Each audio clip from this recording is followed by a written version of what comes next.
Hey everyone, and welcome back for another deep dive. Today, we're going somewhere totally different. We're going to be exploring spiritual treatment. Sounds intriguing. It is. Mm. And to make it even more interesting, our main source is actually an article from, get this, the Portuguese Wikipedia. Wikipedia, not always the most reliable source, right? That's the thing you might think, Wikipedia, really. But hear me out. It actually gives us a really great framework, a starting point. We're going to pull out the most fascinating threads of surprising details and then, well, explore what it all means. I like it. So, what does the Portuguese Wikipedia have to say about spiritual treatment? Well, it focuses on Brazil, which I think is really interesting. Brazil, okay, a lot of spiritual traditions there. Exactly. We're talking Spiritism, spiritualism, Umbanda. It's a whole world of traditions. And they use this term spiritual treatment to talk about practices that use, I guess you could say, a spiritual lens to address both physical and mental ailments. So, not just about feeling good mentally or spiritually, but actual physical healing as well. Right, exactly. And that's where it starts to get really interesting because the article explains how this approach differs from conventional medicine. How so? Well, it all comes down to, are you ready for this? Spirits. Okay, I'm listening. So in this context, spirits aren't just, something people believe in. They actually play an active role in healing. They can directly influence our well-being. So it's not just positive thinking or the power of suggestion. We're talking about an actual spirit world that can have a tangible impact on our health. Yes. And that's where things get really fascinating for me. Like, Yeah. how does this actually work in practice? Well, the article highlights the role of mediums. They act as these intermediaries between the physical and spiritual realms, communicating with spirits, receiving guidance, even channeling their energy for healing. Like a direct line to the spiritual world. Exactly. It's wild, right? And they even give an example. Zé Arrigo, a Brazilian healer who supposedly channeled a spirit doctor named Dr. Fritz. Wait, a spirit doctor? Yeah. Apparently, Arrigo would perform surgeries with minimal instruments, and he attributed all his skills to Dr. Fritz, this spirit guiding his hand. Wow. That just blows my mind as a spirit doctor. It really makes you think about, you know, what's possible, the boundaries of It belief. certainly challenges our conventional understanding of medicine, that's for sure. Speaking of challenging conventional thinking, the article also talks about how Spiritism views illness itself, Hmm. and it's not what you'd expect. How so? So they believe that illness often starts as an imbalance in our spiritual body, which then, kind of trickles down and manifests as a physical problem. It's like our bodies and spirits are totally intertwined. So it's not just our physical bodies that get sick, but the spiritual counterpart as well. Right. And they call this spiritual counterpart the paraspirit. It's like this spiritual double of our physical form, and it's constantly interacting with the spirit world. Okay, so we've got spirits, mediums, and this paraspirit. What I'm really curious about is what are some of the actual treatments used in this approach? Right. Well, get this. The article actually lists a whole bunch of them. Some might sound familiar, like the laying of hands, which can be found in lots of different cultures and traditions. Yeah, that's one you hear about a lot. And then there's fluid therapy, which I never heard of before. It's where they use water that's been, infused with spiritual energy for healing. Infused with spiritual energy. How do they do that? That's what I want to know. But it gets even wilder. They also have something called, are you ready for this? Homeopathic prescriptions from spirits. Wait, hold on. Homeopathic prescriptions from spirits? You're kidding? Nope. Apparently, mediums receive guidance from spirits about which homeopathic remedies will work for certain problems. So it's like having a spiritual pharmacist on call. Wow. Okay, I am officially intrigued. We have to dig deeper into that. We will. But first, I'm curious. How common are these practices really? Is this something people openly talk about?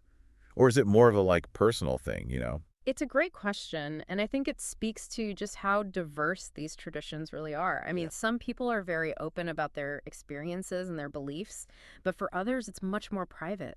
Yeah, that makes sense. It can depend on cultural norms or even just personal comfort levels where someone lives, all sorts of factors. Right, right. It's like this whole other layer to healthcare that we're only just starting to uncover. Exactly. And it's important to remember, these practices are often deeply intertwined with people's faith and their cultural identities. Absolutely. Speaking of uncovering things, the article also mentions something called distance treatment.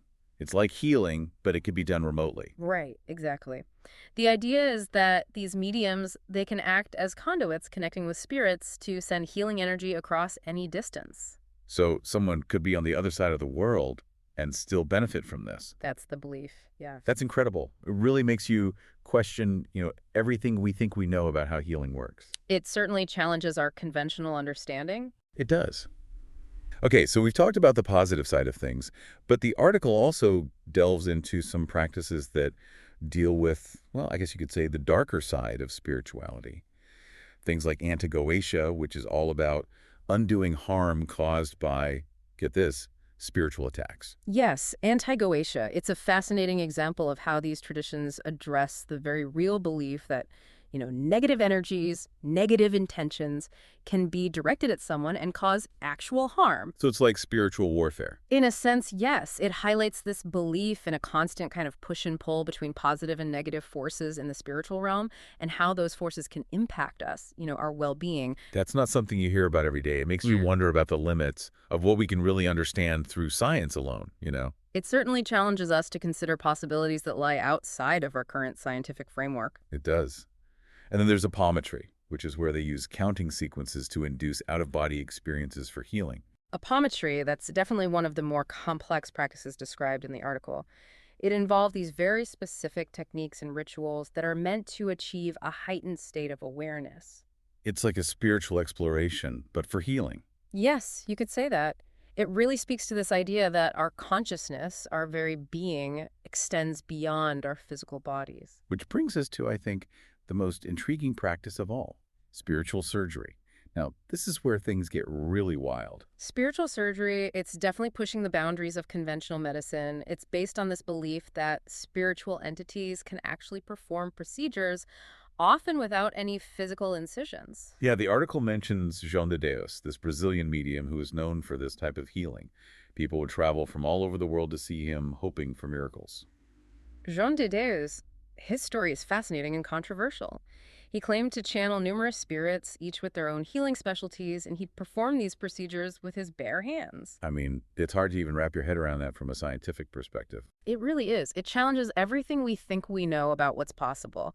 And it raises questions about, the nature of belief, the placebo effect, the ethical considerations surrounding these practices. Speaking of the placebo effect, that's something I wanted to touch on. The article briefly mentions it as a possible explanation for why some people seem to experience positive results from spiritual treatment. Can you elaborate on that a bit? What exactly is the placebo effect? Sure, the placebo effect, it's this well-documented phenomenon where a person experiences a real benefit after receiving a treatment, but the treatment itself doesn't have any inherent therapeutic value. So it's like the power of the mind influencing the body's ability to heal. Exactly.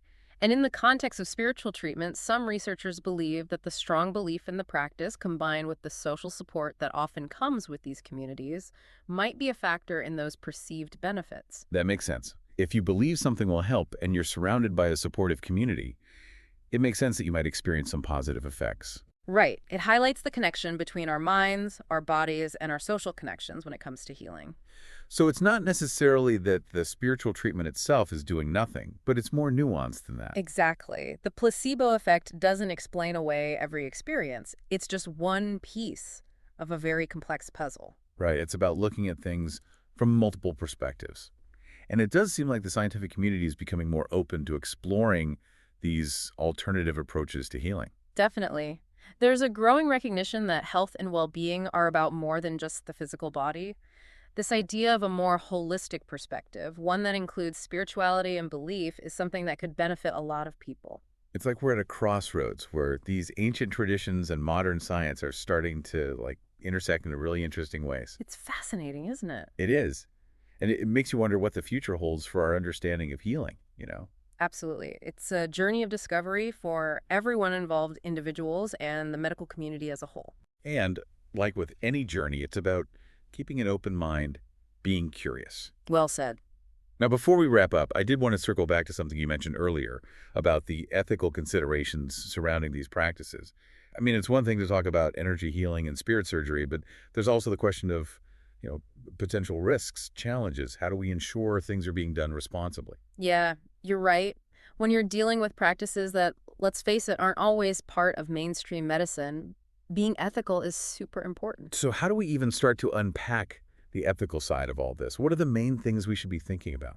Well, I think a big one is vulnerability. People who turn to spiritual treatment, they're often hoping for healing, relief from suffering, and that can, unfortunately, make them more vulnerable to, well, let's just say people taking advantage. Right, because when you're desperate for a cure, it's easy to believe anything that offers hope. Exactly. So the practitioner's role is absolutely crucial here. They have a responsibility to make sure that anyone seeking treatment really gets it, understands the practices, the risks, and that they're making their own choice, not being pressured. It's like informed consent, but in, I don't know, a much more complicated space, right? Hmm. Because you're dealing with spirituality, not just a straightforward medical procedure. Absolutely. And because a lot of these practices aren't part of the usual medical systems, it can be hard to ensure accountability and ethical behavior. So how do we balance giving people the freedom to make their own choices with protecting those who might be vulnerable? That's the million-dollar question. Hmm. Honestly, I think it all comes down to communication. People need to feel like they can ask questions, get different perspectives, and make choices that feel right for them based on their own beliefs and values. So a lot of it boils down to individual discernment, taking charge of your own healing journey. Exactly. It's about finding what resonates with you, what feels right, both in your gut and ethically. I like that. As we explore these alternative healing practices, ethics should always be a part of the conversation. 100%. It's not just about what we can do, but what we should do. We have to respect everyone's dignity and their right to make their own choices. This deep dive has taken us on quite a journey. Ancient traditions, modern practices, spirit surgeons, the placebo effect. It's a lot. It is, but isn't that what's so great about exploring new ideas? It challenges us, makes us think differently, and opens our minds to new possibilities. Absolutely. And I think no matter how you feel about spiritual treatment, whether you're skeptical, curious, or a true believer, there's one thing we can all relate to: the human need to heal, to feel whole, to connect. That's a beautiful way to put it. Well, this has been an amazing look into the world of spiritual treatment, a world where belief and healing come together in ways that are both fascinating and thought-provoking. It's been a pleasure exploring this with you and our listeners today. And to everyone listening, as always, keep that curiosity alive, keep asking questions, keep diving deeper into life's mysteries. We'll see you next time.